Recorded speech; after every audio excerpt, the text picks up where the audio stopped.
One contributor says, bringing NVC to my work isn't realistic.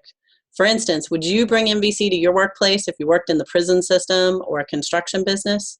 If so, how and why?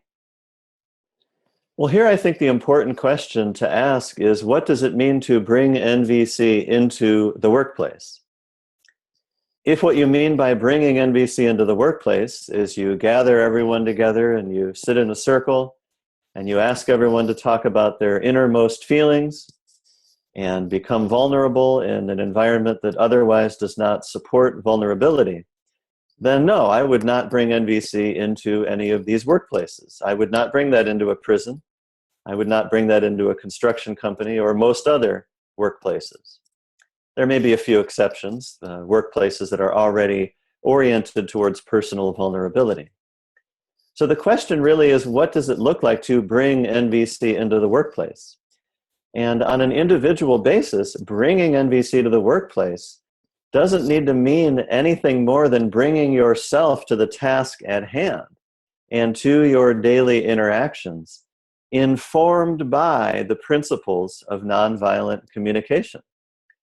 So if you as an individual have internalized the principles of, for example, everyone's needs mattering, if you've internalized that principle enough to bring it into your interactions, you simply practice NVC by making that a principle through which you operate. So if you're talking with a coworker and you're trying to figure out how to do something, you might be the one who brings attention to the various needs that are on the table. Yours, your coworkers, your other peers, the management, the inmates in the prison, other people who are visitors to the prison. You can bring this wider scope view and help decisions that are made be made with this wider consciousness, and they're more likely to be effective.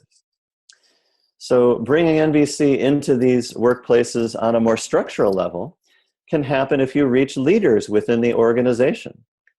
And leaders can use their integration of NVC principles in how they design policies and processes and hiring practices. For instance, most workplaces have some version of an employee evaluation, like an annual review of some kind. We can plug in NVC skills as both the provider and the receiver of an annual employee evaluation. So rather than making vague statements, evaluative statements about what person did we didn't like, we can translate that into clear observations.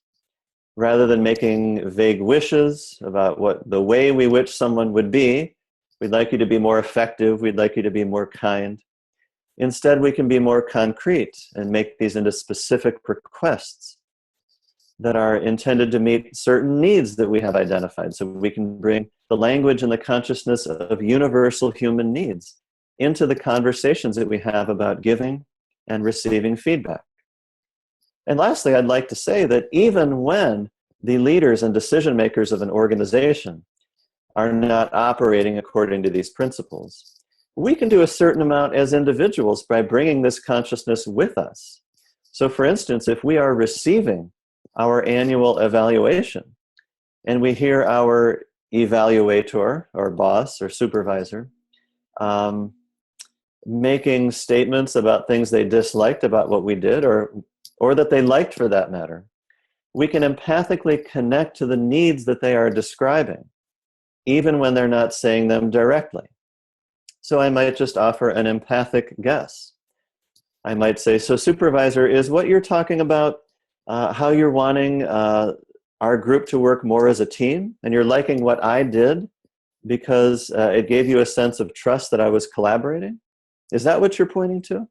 Okay. And they might say, yes, yes, yes, that's it. Or they might say, no, not exactly, but here's what it is. Okay.